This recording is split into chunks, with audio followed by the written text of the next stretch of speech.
When it rains, it pours. The Vatican's newest chief propaganda minister, Andrea Tornielli, has promised that it will be a big year for the Vatican.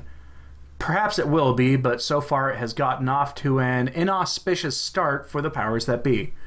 I doubt Mr. Tornielli means that it will be a big year because 2019 will be plagued by scandal. The latest development out of Rome is that an Argentinian bishop has been accused of several crimes, including sexual misconduct, who was then given a cushy Vatican job. Potentially explosive, right? This story has been brewing in the media for several days now. Due to the potential it had for being either fake news or exploding into something gigantic, I thought it might be prudent to let the story sit a while and develop before addressing it. But I'm going to do one better than merely reporting on it. The Zanchetta story wasn't the only story of Vatican sexual misconduct that broke this week. A pattern is developing, one that needs to be seen by the lay faithful at large. Let's have a look at the stories in question and put the pieces together. The pattern is this. There appears to be an awful lot of sexual deviants, miscreants, and members of the, shall we say, Rainbow Coalition surrounding the Holy Father. Why is that? Let's remember that question for the end.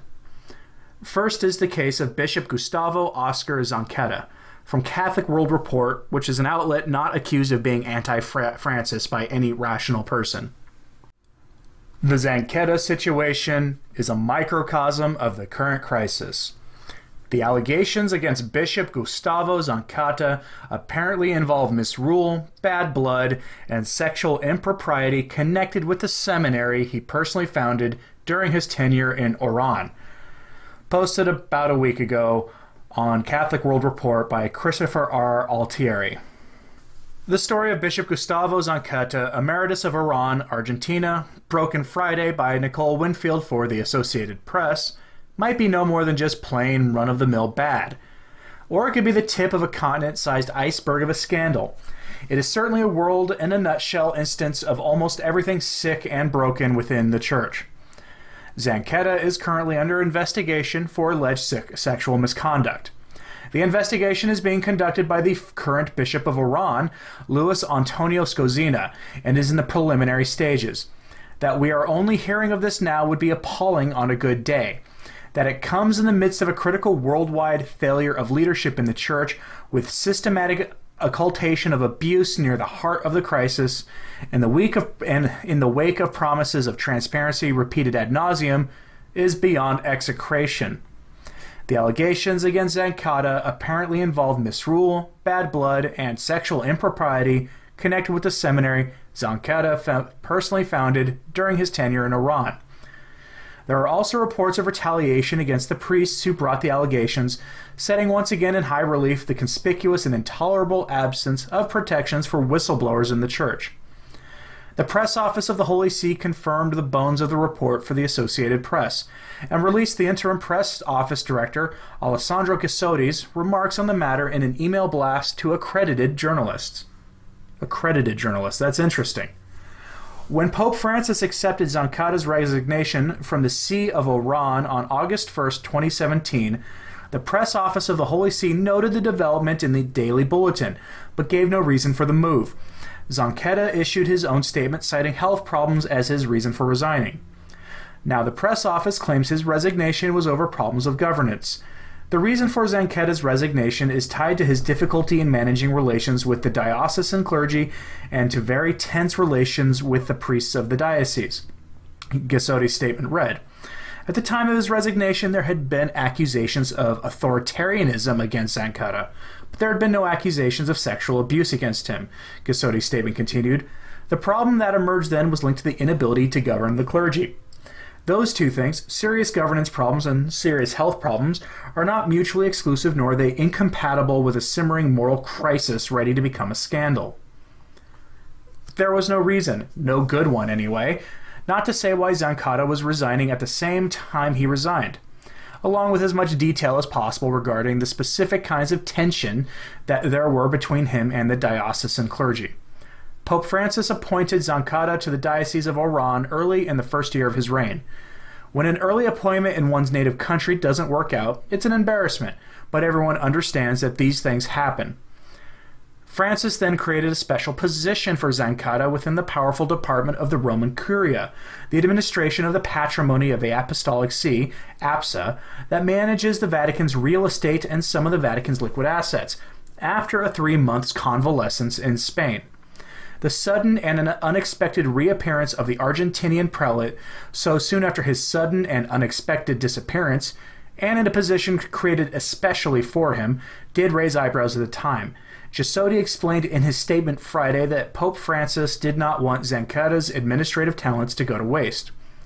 After the period in Spain, in consideration of his administrative management capacity, he was appointed assessor of the APSA, a position for which no responsibility of governance in the dicastery is foreseen.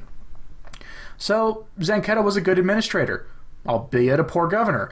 That Pope Francis could not spare him, even with his health in such a fragile state, and the job for which Francis needed him was a tailor-made sinecure in a department already dealing with several scandals. What if they just told the whole truth right from the start? And the author, Christopher Altieri, actually does end that on a very good question. What if they did just tell the whole truth right from the start? Okay, so what, right?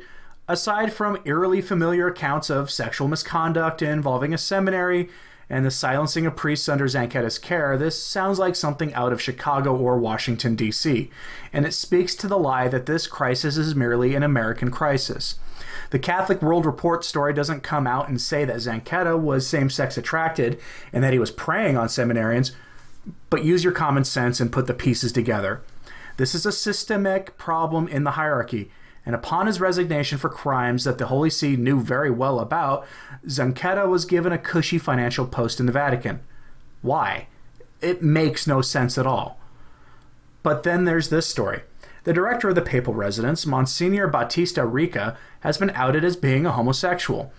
The papal apartments, Domus Sanctae Marta, is not the apostolic palace which, curiously, Francis has chosen to not reside in. Monsignor Ricca has been described as the eyes and ears of Pope Francis, a curious description that suggests that Ricca is deep in the inner circle of the Holy Father. After all, to act as another's eyes and ears suggests great levels of personal confidence being held by the Holy Father in regards to Monsignor Ricca. Steve Skojec at 1 Peter 5 is helpful here. Last year, he identified the importance of Monsignor Ricca in the scandal surrounding the Holy Father. To quote Mr. Skojec, also of note is the fact that the Pope's hand-picked liaison to the now stalled Vatican bank reform, Monsignor Battista Ricca, was claimed to have outraged church figures in Uruguay during a diplomatic posting in 1999, when he moved his, quote, lover, Patrick Hari, a Swiss Army captain, in with him, end quote, only to later have Hari forced out by Apostolic Nuncio Janusz Bolanek in 2001.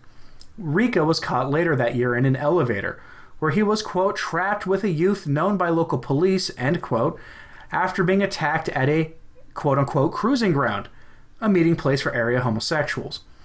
There is no indication that Ricca has been removed of his position as prelate with the Vatican Bank, despite indications that his past was hidden from the Pope and reports of his offered resignation as long ago as 2013.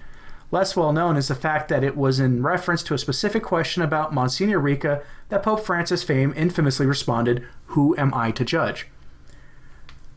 Mr. Skojec provides greater context still when he puts the pieces about Monsignor Ricca together. Quoting the same article, this time in reference to the infamous "Who am I to judge" airline interview, a journalist, Scamparini, asks the following of the Holy Father: "I would like permission to ask a delicate question. Another image that has been going around the world is that of Monsignor Ricca and the news about his private life. I would like to know, Your Holiness, what you intend to do about this. How are you confronting this issue, and how does Your Holiness intend to confront the whole question of the gay lobby?" To which Pope Francis responds, "About Monsignor Ricca, I did what canon law calls for. That is a preliminary investigation, and from this investigation there was nothing of what had been alleged. We did not find anything of that. This is the response, but I wish to add something else. I see that many times in the Church, over and above this case, but including this case, people search for sins from youth, for example, and then publish them. They are not crimes, right? Crimes are something different. The abuse of minors is a crime. No, sins.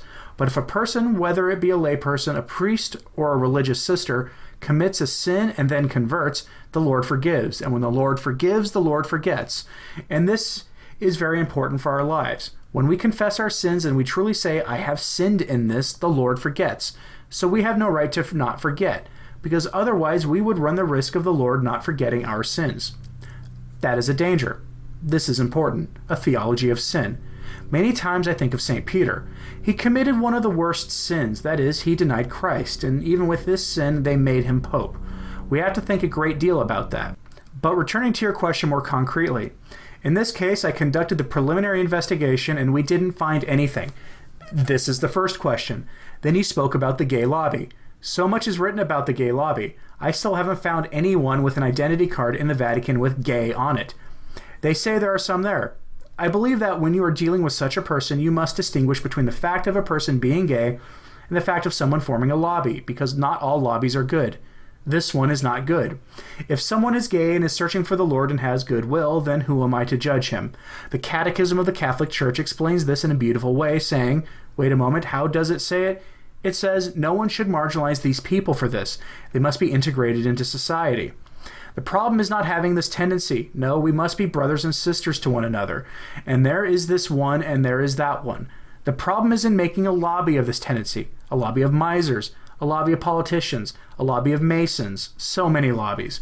For me, this is the greater problem. Thank you for asking me this question. Many thanks. So to end, I have to ask this question, especially of any of the Spanish-speaking members of my audience. If you are willing and able, send me stories of Cardinal Bergoglio from his days in Argentina, especially peculiar stories. In America, we hear whispers that he had covered up the crimes of various priests while he was the Archbishop of Buenos Aires. Send me those stories if you can, as well as anything else that can help answer the basic question of why does the Holy Father surround himself with the, shall we say, kinds of people that he does. Doesn't matter if those articles are in Spanish, I can use a translating feature. I can only speak from my own experience in this way. When I was an atheistic progressive, I worked in political activism, and as you might imagine, I was surrounded by similar kinds of people as the likes of Coco Palmiero, James Martin, and others who wave the rainbow flag proudly. But I can only think of one person who lived that lifestyle that I ever considered a friend. Now, several years after converting and embracing traditional Catholicism, I have no friends who live that lifestyle. The point I am making is this. Most people don't surround themselves with those kinds of people without good reason.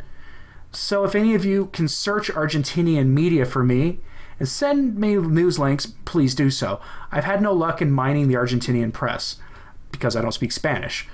I'll use what is relevant and has evidence of some kind backing up my claims made there. Mostly I'm sure most of my audience wants to know why the Holy Father keeps the kind of company he does. My email address is in the video description. If you like videos like this, like and share this video and subscribe and click the notification bell below. If you're interested in supporting my work, there are various options in the description below, along with links to my Twitter, the Sources blog, and the Return to Tradition Facebook page. Thanks for listening. I'm Anthony Stein. Ave Maria.